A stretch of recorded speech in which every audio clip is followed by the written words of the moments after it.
사람의 시체를 만진 자는 이래 동안 부정하리니 그는 셋째 날과 일곱째 날에 잿물로 자신을 정결하게 할 것이라.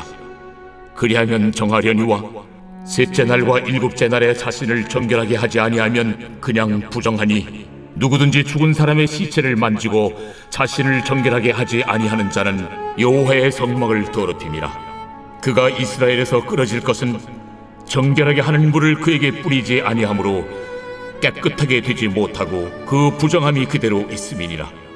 장막에서 사람이 죽을 때의 법은 이러하니, 누구든지 그 장막에 들어가는 자와 그 장막에 있는 자가 이래 동안 부정할 것이며, 뚜껑을 열어놓고 덮지 아니한 그릇은 모두 부정하니라.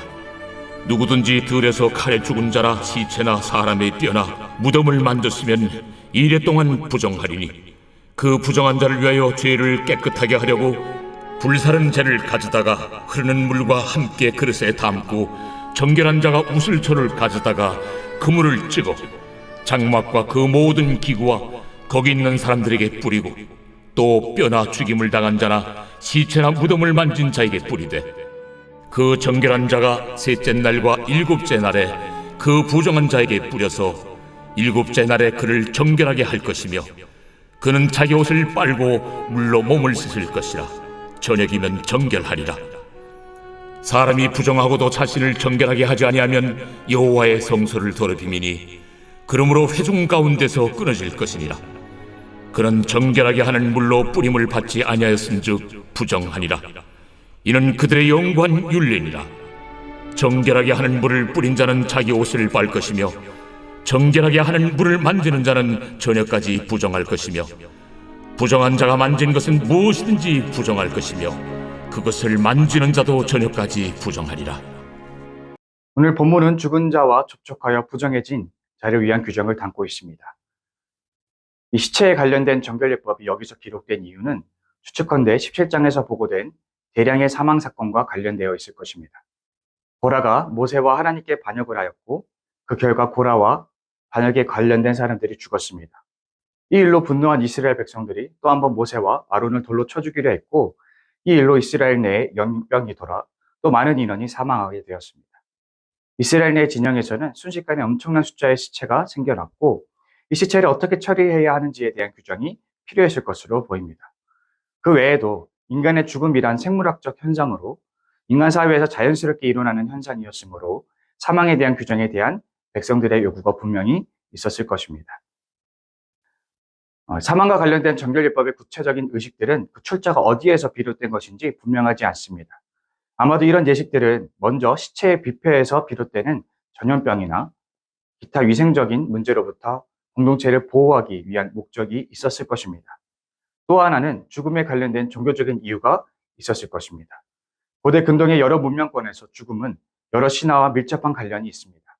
죽음은 인간을 위협하는 실질적이며 신령한 무언가로 묘사되고는 합니다. 따라서 죽음을 퇴치하기 위해서는 종교적 제의가 필요했을 것입니다. 당시 팔레스타인 지역에서도 이 죽음에 대처하는 나름의 민간 신앙들이 존재했을 것으로 보입니다. 중요한 것은 우리가 이 예식을 문자적으로 받아들일 것이 아니라 이 의식이 가지는 상징적 의미입니다. 이 제사를 통해 우리는 유의미한 몇 가지에 대해서 살펴볼 수 있습니다. 먼저 생각해 볼 것은 부정함을 씻기 위해서는 타인의 도움을 필요로 한다는 것입니다. 부정한 자는 결코 그 스스로 정결해질 수가 없습니다. 그가 정결해지기 위해서는 제3의 정결한 자의 헌신을 필요로 합니다. 마찬가지로 성도는 스스로 정결해질 수 없습니다. 우리에게는 외부의 도움이 필요합니다.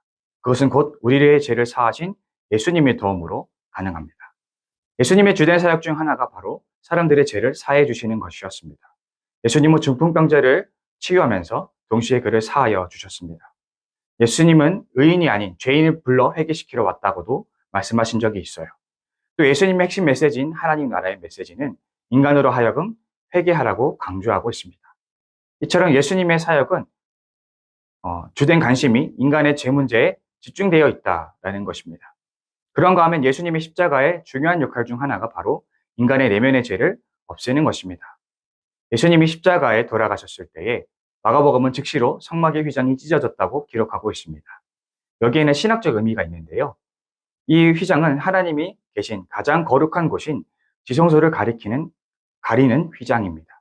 이 휘장을 지날 수 있는 것은 오직 대제사장뿐입니다. 그런데 예수님이 죽자 그 휘장이 찢어진 것이죠. 이것은 다시 말해 일반인들에게 허락되지 않았던 지성소가 예수로 인해서 허용되었다는 것입니다. 왜냐하면 예수님이 인간들의 죄와 부정함을 해결하셨기 때문입니다. 이처럼 예수님은 인간의 죄와 부정함을 해결하기 위해 이 땅에 오셨습니다.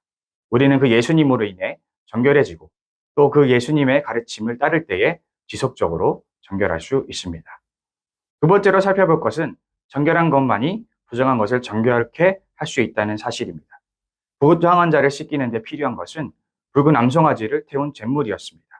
여기서 붉은 암송아지는 온전하여 흠이 없는 것이어야 했습니다. 이 제물이 속죄제로 하나님께 드려져야만 정결제에 사용되는 도구가 되는 것입니다. 또 이 정결제를 행하기 위해서는 기존의 정결한 자의 도움이 필요했습니다. 정결한 자가 정결하다고 알려진 우슬초로 제물을 찍어 부정한 자에게 뿌려야만이 정결해졌습니다. 따라서 부정한 자가 정결해지기 위해선 그 부정을 압도하는 정결함이 먼저 있어야만 합니다. 예수님이 치료하신 나병 환자와 혈류병 앓는 여인의 공통점은 이 둘이 모두 율법에 의해 부정한 자라고 판명받았다는 것입니다. 그리고 또 하나는 이들의 치유가 예수님과의 신체적 접촉을 통해 이루어진다는 것입니다. 부정한 것이 정결한 것을 접촉하여 그 부정함이 깨끗하게 씻겨져 나간 것입니다. 부정함을 압도하는 정결함이 부정함을 씻습니다. 정결이 부정을 깨끗하게 한다. 이 공식은 오늘날에도 변함이 없습니다. 비록 예수님은 승천하셨지만 사람들을 회복시키고 정결케 하는 사역은 지속되었습니다. 예수님의 제자들은 예수님이 없어도 예수님처럼 사역했었습니다. 그들은 귀신 들린 자들, 병자를 고치고 회복시켰습니다. 정결한 제자들로 인해 부정한 자들이 정결해지고 구원받았습니다. 죄악으로 가득하며 부정한 이 세상을 정결하게 하기 위해선 정결한 것이 먼저 필요로 합니다. 그 정결한 자가 누구일까요? 이미 예수 그리스도의 은혜로 하나님 앞에서 정결하다고 인정을 받은 성도입니다. 빛이 어둠을 밝히듯이 정결한 자는 부정한 것을 깨끗하게 해야 합니다.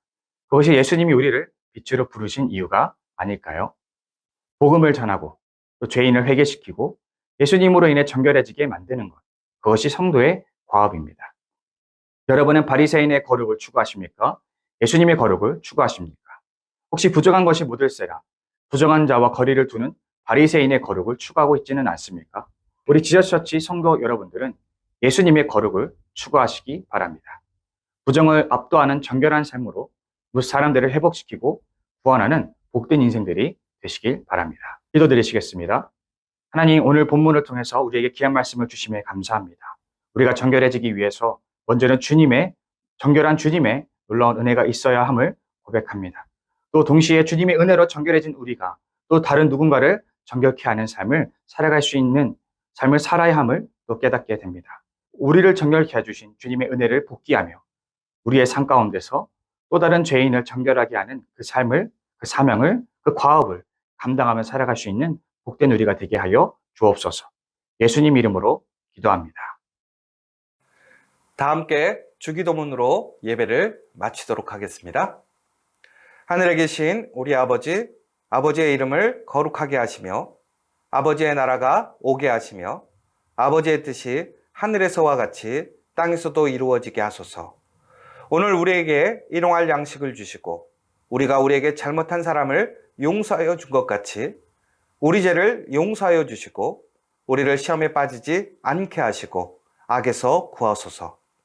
나라와 권능과 영광이 영원히 아버지의 것입니다. 아멘.